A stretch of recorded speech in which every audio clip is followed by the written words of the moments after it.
One time we were driving back from a show in Albany, and Pete was driving, and it was like snowing out, and he was going like 55, and it was snowing really heavily, and there was already snow on the ground, and I kept telling him to like slow down. I was in the front seat, and he's like, "Oh, really, Dad?" And just started shifting the wheel, did like 720, hit the guardrail.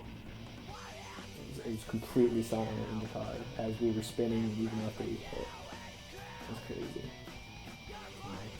I have this cut in my scar on my nose from Pete punching me and hitting myself with a bottle in the face. It was a Halloween show, and I had like these hockey gloves on, like a 40 in my hand, and like I couldn't put the 40 down because the gloves just clenched it so hard. So I was running around with the 40, and I ran into Pete and hit myself in the nose with a bottle. I got jumped one time in Rhode Island by a bunch of goons. Luckily, somehow escaped, and they picked some other kid up and tried to beat him up for it. But dudes were moshing, and one dude just like kept hitting me no matter how far away I went. So I punched him in the face, and like 8 people just jumped on me and started stomping on me.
My name is Kozuch. I'm 23, from Holyoke, born and raised.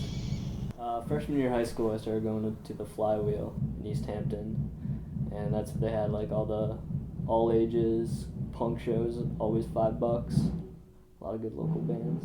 That's when I started to play music and be involved in bands and going to local shows. For the longest time, I usually sang for bands. Now I also play drums in a band called One Happy King, and yeah, those are my 2 main instruments right now. We all dabble. Singing kind of came kind of naturally because you don't really have to play an instrument, so I could just go crazy, do whatever I wanted. I learned drumming from just watching other people and listening to bands, playing air drums. It took about, I've been playing drums for like a little under a year now. So, still learning. I've been in bands since I was about 15, so if I had to guess, I'd say anywhere between 8 and 15. Played a lot of one-off shows, just jamming with people. Started with Common Ground. That was my first band when I was about 15, and when I was 16, I joined the McFeelies, and I was in both those bands for a while. And then I sang for this band Casket. I sang for Lumberjack briefly. Played a couple shows with Lumberjack. I sang for Cold Ear for a couple shows. I play in Buick. I play in One Happy King now. Playing Fisher Cat. I do solo stuff called Smorgasbord. It's probably more. Fieldmaster, that's one of my solos.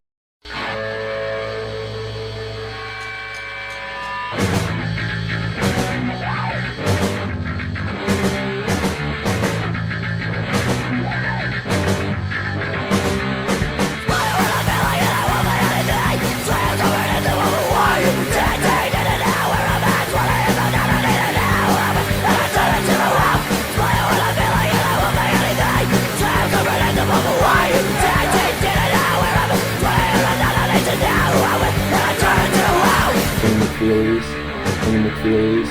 in the McFeely's. Played the flywheel one time. It was like I forget who it was with, but we played last, and it seemed like there was more people there for the last band than there were for any other bands. It was just like kids singing along, and broke like the lights that were standing up. It was just kids like running in circles, and I don't know, it was just a cool feeling. Kids singing along to your songs, holding them. Even when we were just like first starting, and we were the younger kids that nobody knew, we still just like did our own thing and just went crazy, and didn't stop being crazy until we stopped being a band. So it was awesome. Kids eventually got into it, and just craziness every show. And we didn't really play any out of town shows. We played CBGBs. That was pretty cool. Yeah, that was, I'd say, success around here. The McFeely's did awesome. I went on tour with Casket in the summer of 2007, and we played in Pennsylvania, a couple shows in Ohio, Michigan, Maryland. It's pretty good. I also went on tour with Danger, summer 2009, I think. They went, played, I think, Rhode Island, New York City, a couple other shows. I didn't play. I actually did play one show in Philadelphia. I played a solo set with 2 guitars. And I guess that was the first Buick set. I've been in a band with Dan. I played in a band called Fisher Cat with Dan. It was, kind of classic rock. Dan, is that right? Yeah, classic rock, maybe. Little Little bit of G.G. Allen influence. Mm-hmm. Classic rock and G.G. Allen? Yeah. It's definitely classic. Not classic, yeah, indeed. Why don't you tell them about the Motherbird experience? Well, you know what? It's funny you say that, because I was just thinking about that. One time we were playing a show, we were having a couple of beers, smoking a little weed. The stuff was getting crazy, okay? And, there were paint fumes in the air. A lot of stuff was going on that night. And, DK was doing his thing on bass. I was, doing my thing on Vokes. Were you on guitar, bro? I play guitar, bro. Yeah.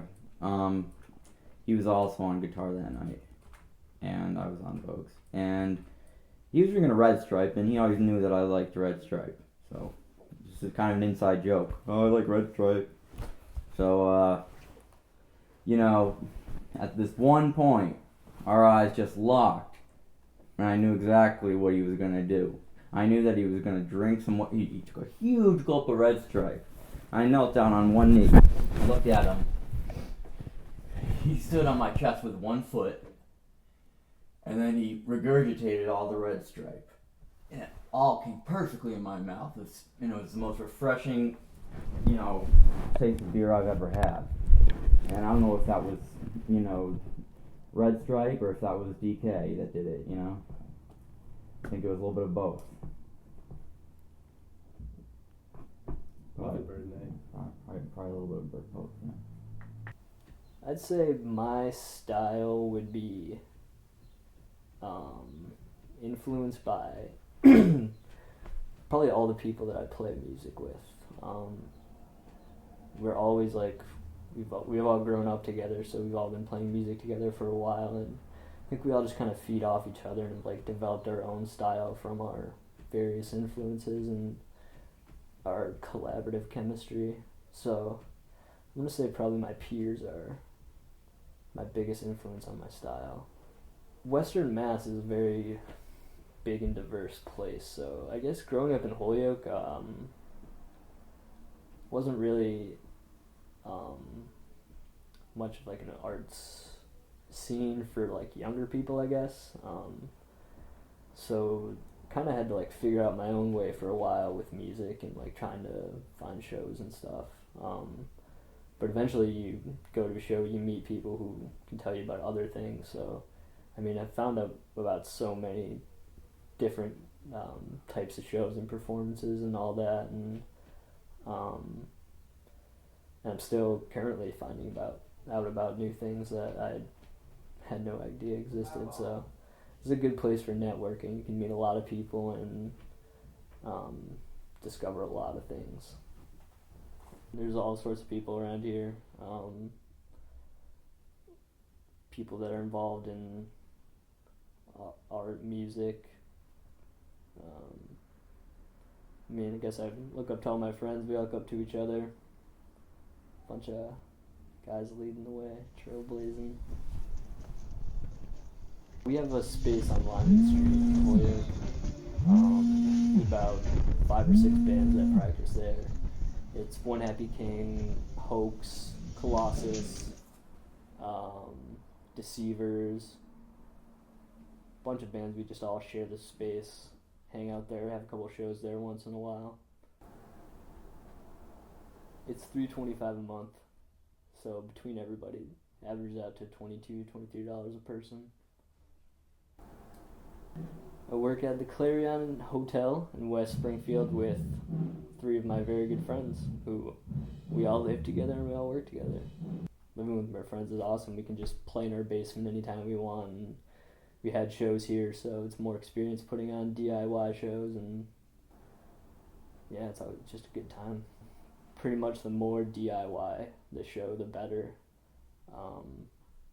It's always a lot more fun when your friends are putting on the shows and you don't have to deal with booking people or club owners. Those shows aren't usually too fun. It's a lot more rigid, but basement shows and shows at the Flywheel are probably the best, all ages. Usually pretty cheap. Get to see a lot of good touring bands. Recently I've been volunteering, working the door, and I was recently trained to start booking shows there, so I've been trained to do the sound there. I've been trained to do cafe and door. They just moved into a new space at the old town hall, and it's still the same as it was. All ages, non-profit, a lot of cool shows. Something going on there at least like 4 or 5 times a week easily. It's where most of the local bands play. A lot of touring bands come through. Do a lot of other stuff too. They show movies, do art gallery exhibits, have kids programs. They do a lot for the community. If there's bands out there of younger kids who are like have the motivation to like try to get themselves out there, it's always good to give them a boost. It's good to see like younger kids having a passion for that kind of stuff. Kids should scream to microphones more often. Right now I want to do a lot more stuff with music, hopefully tour again in the near future, and I don't know, do something, try something new within music, like maybe start a label, or I've been booking shows for a while now, so I don't know, hopefully music is involved in my long-term goals, I guess. Right now, One Happy King just put out a tape that we finally have made some copies of, recorded by Kevin Gibo in January. Came out really good. I'm working on a split with Fieldmaster with Limbsbin. This is Josh Landy's. Trying to get some new stuff going. Just practice with the new band Knobsaw today. I haven't really been too much involved with labels. Casket was on a label, but we broke up before we released our record. Put out the One Happy King tape ourselves. Mostly been DIYing it.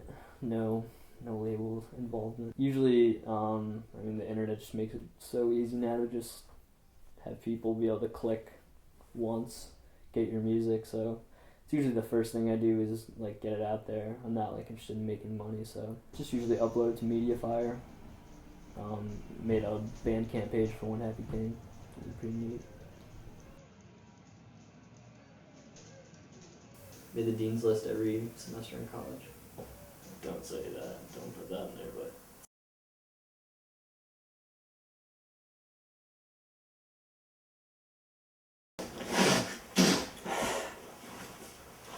What's your name? Christopher Peter Lund. I don't know. What do you know about Dan Kozuch? Good guy. About the same age as me. Same graduating class from high school, at least. That's as much as I know. There's a couple other things, if you want to really know. He likes hockey and pizza, as far as I know. What's the most interesting thing about Dan that you know? I mean, he's got great fashion. Everybody knows it. I mean, What's your most wild experience with Dan? oh, the times. Well, there was this one time. Me and DK were fishing down by the river, and we both cast out at the same time. Hey, you ready? Let's do this. We both cast out, right? And then he caught this huge fish, and we went home and we cooked it up and ate it.